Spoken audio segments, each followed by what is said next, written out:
I'm Tori, and today I'm going to be reviewing the books Eric and Moving Pictures by Terry Pratchett.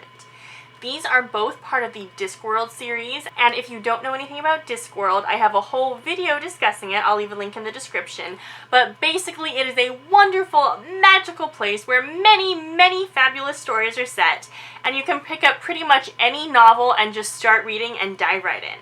So Eric is very short, it's almost like just a little novella, and it is kind of a parody of Faust. And I did try to read the actual Faust before I read this book, because when Terry Pratchett parodies something, if you've read it, you get a lot more of the jokes and it's a lot funnier, but I just couldn't get through Faust. It's long, and it's in verse, and I just couldn't. So I just read this, and that means I probably did miss some of the references, but I still really enjoyed it. So our Faust character is named Eric, and he is granted the traditional 3 wishes, and they're pretty much the standard wishes that people tend to wish for.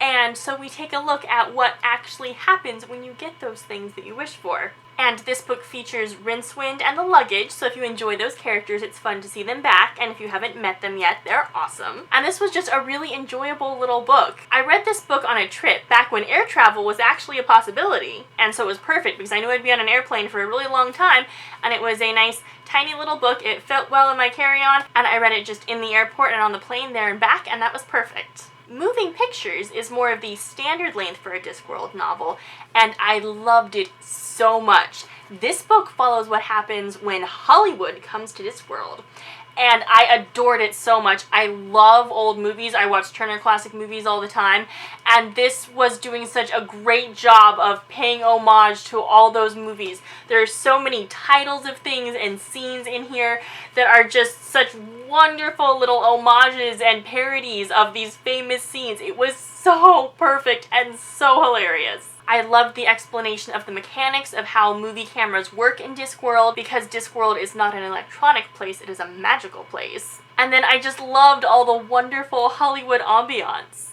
And parts of this book did take place in Ankh-Morpork, so we did get to see all the wizards at Unseen University, and of course the librarian, who was one of my favorite Discworld characters. And I loved how crazy and ridiculous this was, but also how it captured the magic of Hollywood. And this is Discworld, so of course that would be literal magic, which makes it even more amazing. And this story just did such a good job of taking all these famous scenes that we know so well and recontextualizing them to make them funny or ridiculous or just amazing. And the names of everything in Hollywood were so perfect. This is Hollywood instead of Hollywood. They were just so funny and so perfect, and I think that my favorite movie scene they did was the classic King Kong, where you have the giant ape climbing the skyscraper with this screaming woman clutched in his fist. And they just did such a good job with that. I just loved every minute of this book. It was exactly what the movie lover in me needed.